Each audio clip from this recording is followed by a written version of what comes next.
ہمارے ساتھ ایک کالر ہیں ادریس ڈار صاحب لندن سے، ان سے بات کرتے ہیں۔ السلام علیکم۔ السلام علیکم ورحمۃ اللہ۔ وعلیکم السلام ورحمۃ اللہ۔ سر یہ ایک سوال ہے کہ 29 رمضان کو سورج گرہن جو لگ رہا ہے کہ اس کا ذکر کہیں حدیث میں ملتا ہے، اور اس موقع پر جو نماز ادا کی جاتی ہے اس کا طریقہ کار کیا ہے، اور کتنے بجے وہ نماز ہوگی؟ جی ٹھیک ہے ادریس صاحب، جزاک اللہ۔ منصور صاحب ان کا سوال، جی سورج گرہن آپ کو پتہ ہے یہاں جی میں لگنے والا ہے، تو نماز کا طریق جو ہے وہ کیا ہے؟ جی بسم اللہ الرحمن الرحیم۔ اس کے حوالے سے تاریخ میں بھی ذکر ملتا ہے، اور ان کا چونکہ سوال تھا کہ تاریخ میں بھی اس کا کوئی ذکر ہے یا نہیں، تو بالکل ذکر ملتا ہے کہ حضرت صلی اللہ علیہ وسلم کے دور میں بھی ایک دفعہ سورج گرہن ہوا، اور اتفاق ایسا ہوا کہ اس دن جس دن سورج گرہن تھا اس سے پہلے حضرت ابراہیم علیہ السلام جو وسلم کے صاحبزادے تھے، بیٹے تھے، ان کی وفات ہو گئی، تو جس پر بعض لوگوں نے یہ بھی نظریہ پیش کرنا شروع کیا کہ گویا کہ ایک عظیم الشان شخص فوت ہوا ہے، اس وجہ سے سورج گرہن لگا۔ تو سب سے پہلے تو ہم نے اس حوالے سے بھی جو وہم تھا اس کو دور فرمایا کہ یہ اللہ تعالیٰ کی نشانیاں ہیں، سورج اور چاند، اور یہ کسی کی موت یا کسی کی زندگی کے ساتھ ان کا کوئی تعلق نہیں۔ لیکن ہم نے اس موقع فرمایا کہ جب یہ تم سورج گرہن دیکھو تو فوراً نماز کی طرف، دعا کی طرف اور استغفار کی طرف راغب ہو جاؤ، اور آپ نے صحابہ کو اکٹھا کیا، اور اس موقع پر جو ہی سورج گرہن شروع ہوا تو آپ نے 2 رکعت نماز پڑھائی، اور ان 2 رکعت میں وسلم کا طریقہ یہ تھا کہ ہر ایک رکعت میں 2 رکوع کیے۔ پہلی رکعت میں حضرت صلی اللہ علیہ وسلم نے تکبیر تحریمہ کے بعد سورۃ فاتحہ کی تلاوت فرمائی، اور سورۃ فاتحہ کی تلاوت فرمانے کے بعد لمبی قرات فرمائی۔ حضرت عائشہ رضی اللہ تعالیٰ عنہ بیان فرماتی ہیں کہ مجھے ایسے لگا کہ جیسے سورہ بقرہ آپ نے پڑھی ہے، اور پھر آپ نے لمبی تلاوت فرمانے کے بعد دوبارہ آپ رکوع میں گئے، اور رکوع بھی لمبا کیا، پھر کھڑے ہوئے سمع اللہ لمن حمدہ فرمایا، اور پھر آپ نے دوبارہ سے سورہ فاتحہ کی قرات کی، اور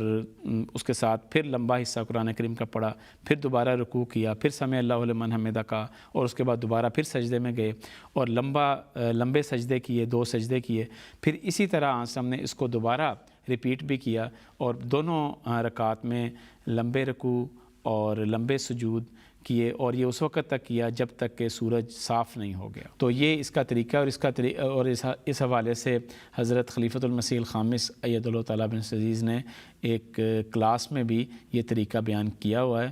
تو وہاں سے بھی اس کی بھی ویڈیو بھی موجود ہے اور اس کا حوالہ بھی موجود ہے، تو وہاں سے بھی حضور سے کہ اس اقتباس سے استفادہ کیا جا سکتا ہے۔ اس کے ساتھ اگر آپ کی اجازت ہو تو ایک تھوڑی سی بات، کیونکہ اس میں یہ ذکر آیا ہے کہ جس طرح محترم منصور صاحب نے بیان کیا کہ اس سورج گرہن یا چاند گرہن کا کسی کی موت یا حیات سے تعلق نہیں ہے، لیکن خود ہی حضور صلی اللہ علیہ وسلم نے ایک چیز کی، ایک شخص کے لیے، ایک وجود کے لیے، اپنے غلام صادق، اپنے روحانی فرزند کی آمد کی یہ بہت بڑی نشانی قرار دی، اور یہ بھی مضمون تاکہ کسی کو غلط فہمی نہ ہو، خود حضور صلی اللہ علیہ وسلم نے جہاں یہ فرمایا وہاں یہ بھی فرمایا کہ میرے مہدی کی یہ نشانی ہے، اور اس کے لیے مخصوص تاریخیں بیان کی کہ چاند کی گرہن لگنے کی تاریخوں میں سے فلاں تاریخ کو، اور سورج کی گرہن لگنے کی تاریخوں میں سے فلاں تاریخ کو لگے گا، اور اللہ تعالیٰ کے فضل سے جب حضرت اقدس مسیح موعود علیہ السلام نے دعویٰ فرمایا تو 1994 میں اور 95 میں، 94 میں مشرق میں اور 95 میں مغرب میں اللہ تعالیٰ نے یہ نشانی ظاہر فرمائی، تو یہ نشانی اس لحاظ سے بڑی اہم ہے۔ باقی رمضان اور باقی سورج گرہن اور چاند گرہن تو ہوتے رہتے ہیں، تاریخ میں کئی دفعہ ہوتے ہیں، لیکن بطور نشانی حضور صلی اللہ علیہ وسلم نے یہ بیان فرمایا، اور یہ پوری ہوئی اللہ تعالیٰ کے فضل سے۔ اور ایسا عظیم الشان نشان ہے کہ کسی انسان کے ہاتھ میں نہیں کہ اس کو وہ بعض باتیں ہوتی ہیں، کہتے ہیں جی یہ کوشش کی، محنت کی، لوگ اکٹھے ہو گئے، فلاں ہو گیا، یہ ایک قدرتی امر ہے، تقدیر الہی جو ہے، اللہ تعالیٰ کی ذات جو ہے صرف وہی دکھا سکتی ہے۔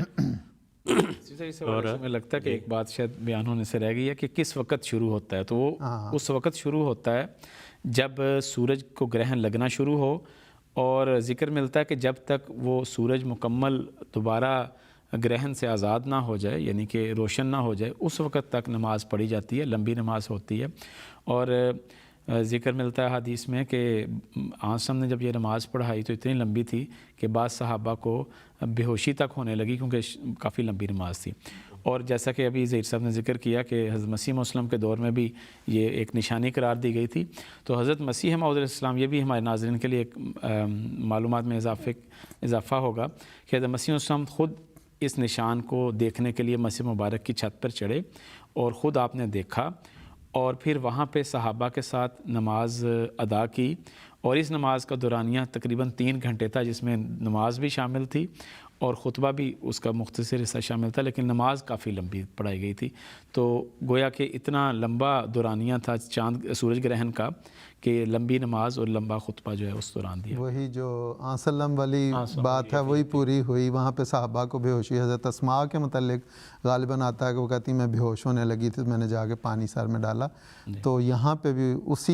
اس آقا کی اتباع میں غلام نے بھی اسی طرح پھر نماز پڑھائی۔ الحمدللہ، جی بالکل ٹھیک ہے۔